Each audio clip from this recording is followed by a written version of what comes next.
Sairam, everyone. Happy Mother's Day to all the mothers. Sairam to our mother, Swami. Today being the Mother's Day, I thought it would be appropriate to learn a couple of Devi bhajans. One of the bhajans is going to be on Ishwaramba, the highest mother of all. So I thought we'll start with that one. Then time permits, we can go to the second bhajan. I have asked one of the students, SSC students from our center to volunteer for this bhajan session. First one is going to be Aishu. Aishu, are you on there? Sorry, Mansi, I'm here. Okay, good. Thank you so much for doing this, honey. I appreciate it. Of course. So we're going to sing this in G because one of the lines goes real high, so it will be better to start at a comfortable shruti so that we'll be able to reach that. And Sujana, can you share the lyrics, please? Probably a lot of people may know this bhajan already, but it's a beautiful, beautiful bhajan, as you can see. Amba Vandanam, Ishwaramba Vandanam. Vandanam means everybody knows. Salutations. Janani means the mother, Vandanam. Jagat Janani, the holy mother of the whole universe, Vandanam. Sai Vandanam, Satya Sai Vandanam. Mata, that's a mother. Sai Mata Vandanam. Okay, I'm going to have my Shruti on. Aishu, if you can have Shruti there also, keep it low. Do you have that? Yes, Mansi, I put straight. Okay. Here.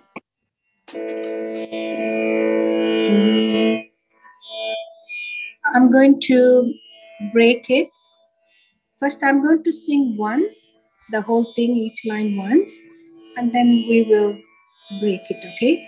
Okay, sure. Amba Vandanam, Ishwaramba Vandanam,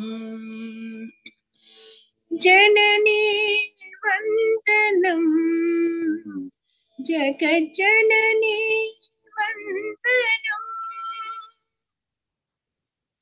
Sorry, this one is in 6.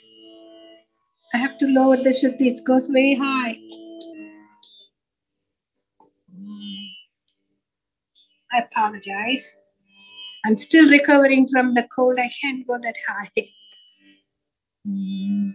Amba Vandanam, Ishwaramba Vandanam, Janani Vandanam, Jagat Janani Vandanam, Sai Vandanam, Satya Sai Vandanam, Mata Vandanam, Sai Mata Vandanam. That's the whole bhajan, honey. Okay, so we break it. Sujana, why am I on the two screens? Can one of them be the lyrics or? Usually, it is the teacher and the student, the learner. Okay, then I remove mine. Okay, so I'm good. Can you see me now? I have the lyrics for everybody on chat. Okay. So they should be able to follow. Okay.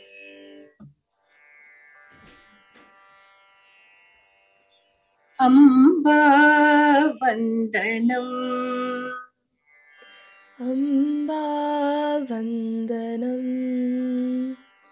Ishwaramba Vandanam, Ishwaramba Vandanam, Amba Vandanam, Amba वन्दनम् ईश्वराम्बा वन्दनम् ईश्वराम्बा वन्दनम् Janani वन्दनम् Janani वन्दनम् जगज्जननी वन्दनम् जगज्जननी वन्दनम् जगज्जननी वन्दनम् जगज्जननी वन्दनम् Sai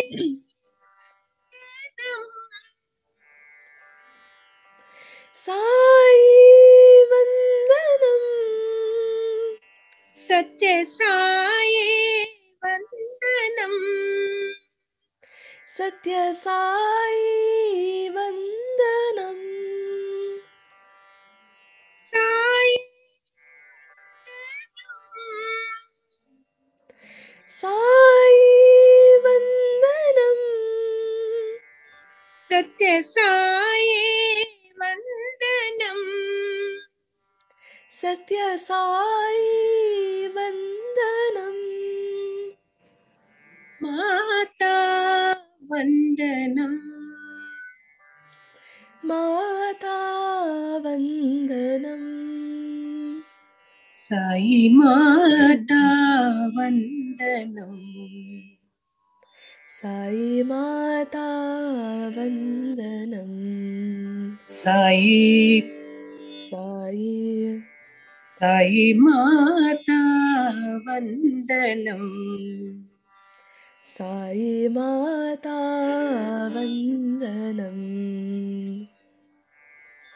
Amba वन्दनम् ईश्वराम्बा वन्दनम् Amba वन्दनम् Amba Amba वन्दनम् Go ahead. I'm sorry. Amba वन्दनम् ईश्वराम्बा वन्दनम् One more time. Amba वन्दनम् ईश्वराम्बा वन्दनम् Amba वन्दनम् ईश्वराम्बा वन्दनम् Janani वन्दनम् जगज्जननी वन्दनम् Janani वन्दनम् जगज्जननी वन्दनम् So Janani वन्दनम् Janani वन्दनम् जगज्जननी वन्दनम् जगज्जननी वन्दनम् So towards the end, you can bring it down so that it will be connecting. Janani Vandanam Jagajanani Vandanam. I couldn't hear you. Can you say it one more time? Janani Vandanam Jagajanani Vandanam. Okay. Janani वन्दनम् जगज्जननी वन्दनम् वन्दनम् वन्दनम् Janani वन्दनम् Janani वन्दनं जगज्जननी वन्दनं जगज्जननी वन्दनं. that part. So first time when we do Janani Vandanam, Jagat-Janani Vandanam, plain, and then we bring it down. So the connecting, starting again, Janani will be easier or it blends in well. Then when you repeat it second time, Jagat-Janani, Janani Vandanam, Jagat-Janani Vandanam, and you leave it up there because the next note line is going to be higher. Okay. You understood that? Or Yeah, you I want- understood that. So we are going to do both variations now, okay? Okay. Janani Vandanam, Jagat-Janani Vandanam, Janani वन्दनं जगज्जननी वन्दनं Janani Vandanam, Jagat-Janani Vandanam, Janani वन्दनं जगज्जननी वन्दनं Sai Vandanam, Satya Sai Vandanam, Sai वन्दनं Satya Sai वन्दनं. So the same thing, if it can be done, it will be prettier. Vandanam. So the next, whoever is following will be able to pick up. Okay. I'm sorry, I'm getting text for the Mother's Day text from people, so if it is interrupting, my apologies. Sai Vandanam, Satya Sai Vandanam, Sai वन्दनं Satya Sai वन्दनं Good. Sai Vandanam, Satya Sai Vandanam, Sai वन्दनं Satya Sai वन्दनं Good. Mata Vandanam, Sai Mata Vandanam, Mata वन्दनं Sai Mata वन्दनं. Pay attention to that Sai. Sai, if you pull it from lower, it's even, in my opinion, it sounds better. Okay. Nothing wrong with the way you sang it, but we like to add these little things to even make it more beautiful. Okay. Mata Vandanam, Sai Mata Vandanam, Mata वन्दनं Sai Mata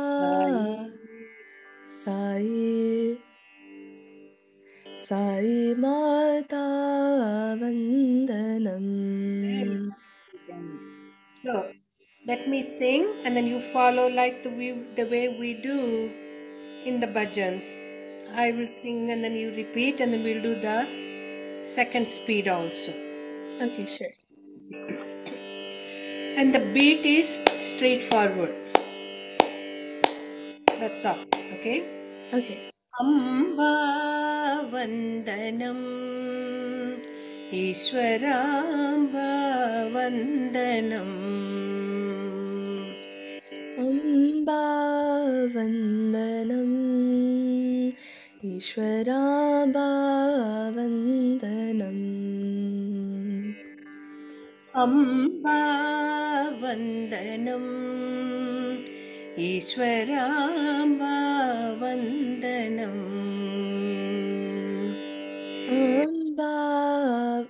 Amba वन्दनम् ईश्वराम्बा वन्दनम् Janani वन्दनम् जगज्जननी वन्दनम् Janani वन्दनम् जगज्जननी वन्दनम् Janani वन्दनम् जगज्जननी वन्दनम् Janani वन्दनम् जगज्जननी वन्दनम् Sai वन्दनम् Sathya Sai वन्दनम् Sai वन्दनम् Sathya Sai वन्दनम् Sai वन्दनम् Sathya Sai वन्दनम् Sai वन्दनम् Sathya Sai वन्दनम् Mata वन्दनम् Sai Mata वन्दनम् Mata वन्दनम् Sai Mata वन्दनम् Mata वन्दनम् Sai Mata वन्दनम् Mata वन्दनम् Sai Mata वन्दनम् Amba वन्दनम् ईश्वराम्बा वन्दनम् Amba वन्दनम् ईश्वराम्बा वन्दनम् Janani वन्दनम् जगज्जननी वन्दनम् Janani वन्दनम् जगज्जननी वन्दनम् Sai वन्दनम् Sathya Sai वन्दनम् Sai वन्दनम् Sathya Sai वन्दनम् Mata वन्दनम् Sai Mata वन्दनम् Mata वन्दनम् Sai Mata वन्दनम् Mata वन्दनम् Sai Mata वन्दनम् Mata वन्दनम् Sai Mata वन्दनम् That's the whole bhajan. You want to try singing and then I will follow you? Sure, auntie. Are you comfortable doing that? Yeah, sure, auntie. Okay, go. Amba Amba Amba Vandanam Ishwaramba Vandanam Amba Vandanam Ishwaramba Vandanam Amba वन्दनम् ईश्वराम्बा वन्दनम् Amba वन्दनम् ईश्वराम्बा वन्दनम् Janani वन्दनं जगजननी वन्दनम् Janani वन्दनं जगजननी वन्दनम् Janani वन्दनं जगजननी वन्दनम् Janani वन्दनं जगज्जननी वन्दनम् Sai वन्दनं Sathya Sai वन्दनम् Sai वन्दनं Sathya Sai वन्दनम् Sai वन्दनं Sathya Sai वन्दनम् Sai वन्दनं Sathya Sai वन्दनम्